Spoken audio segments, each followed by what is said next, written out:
RusAme reader, Crossong, and today I will be reading to you from Rival Schools by Cake. Now, on to Chapter 2, The Cannons. Russia fixed his tie in the locker room mirror, a few other guys putting their uniforms back on. He turned around and grabbed his bag, promptly leaving the room and heading to his next class. He was planning on taking a nap after the next period since the teacher was the football coach and would wake him up when he needed him to get ready to leave. Russia dreaded the game against Grace Bay High School. From what Russia heard, they were a ghetto. They were cheaters. "Good afternoon, Russia," the coach greeted as Russia walked in, prompting Russia to greet him back. He set his bag down and sat down, immediately slumping over. He heard a few girls laugh next to him, but he ignored it, suggesting that they were up to no good. "Russia, man, you won't believe this." Russia lifted his head hesitantly to face the man who owned the voice. It was his close friend, Mongolia. He sat eagerly next to Russia, so Russia picked himself up and propped his head on his hand.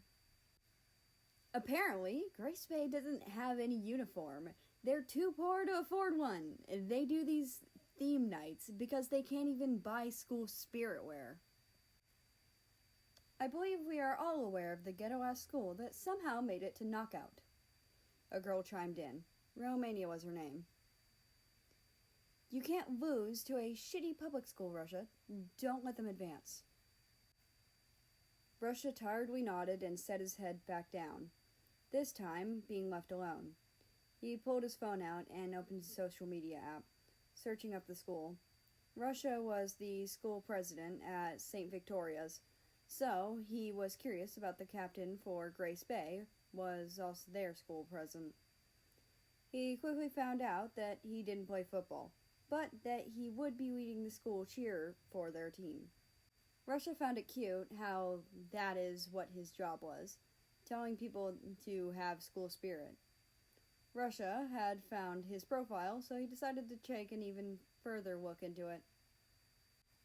He clicked on an image of him and another boy and read the caption, immediately figuring out how different the school was. The caption read, "Although we aren't dating anymore, I'm still glad to be able to call you my friend. Happy birthday, Cuba." And Russia felt a twinge of jealousy strike him. He leaned over to Romania to tell her what he found. "They can be openly gay at the Grace Bay. Their senior class president dated a man," he whispered. She scoffed in response, showing the same level of jealousy. Romania had been hiding a relationship with another girl named Albania, and Russia was the only one out to his sister, Ukraine. Romania and Albania, and Mongolia, who was eavesdropping, because he liked to do that, they were stuck in an Orthodox Christian school, so none of them dared to open up about relationships of any type. "Romania, come up and solve the problem." Romania lightly punched Russia on the arm, and Russia laid his head back down and closed his eyes, actually trying to fall asleep this time. Russia struggled, however. The uniform he was wearing was uncomfortable, and the tie had to be as tight as it was, practically choking Russia.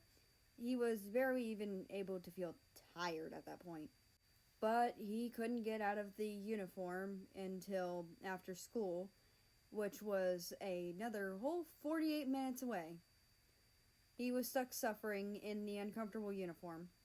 People began loudly talking around Russia, Romania and Mongolia staying quiet as they shifted close to Russia. "Leave him alone," the teacher shouted, trying to regain control of his class. "Russia is playing an important game today. Knock it off." Russia picked his head up after realizing he was the problem. It kind of hurt, but he did understand where his peers were coming from. A girl walked into the class, which caused the entire class to go quiet. Every guy started mumbling between each other besides Mongolia, who stayed quiet. Russia immediately knew what that meant, because every guy would kill to fuck his sister. "This student is leaving," she said, handing the paper to the teacher.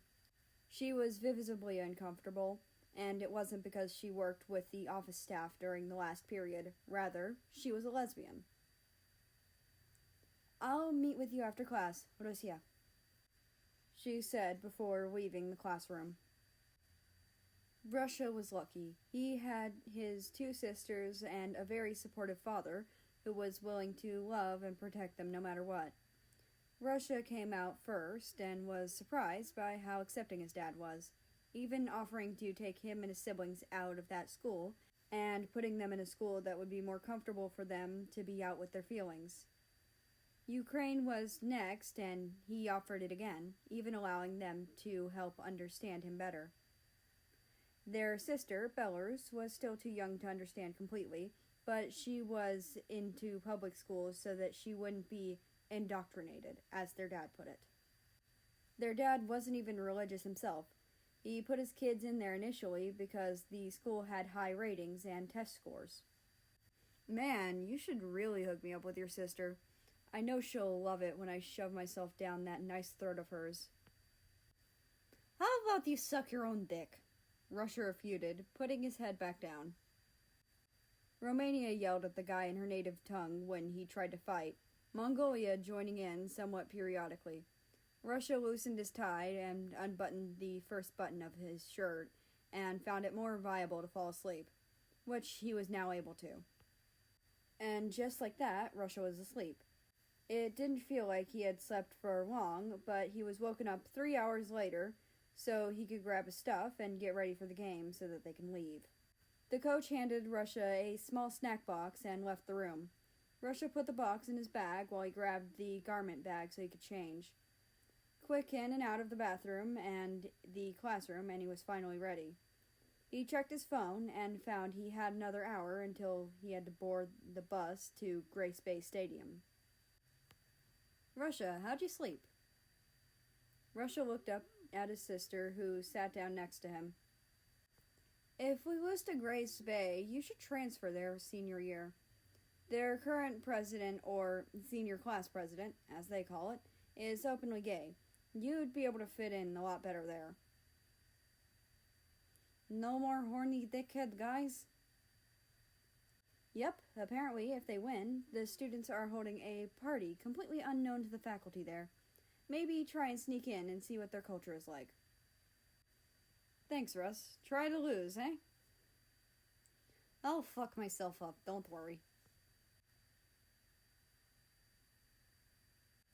And that's the end of this chapter. I hope you enjoyed. Anyway, I'd like to invite you to join the Discord, which is linked down in the description below. That being said, I hope you have a nice rest of your day, night, or whatever it is for you. Just enjoy your time. And I will see you tomorrow.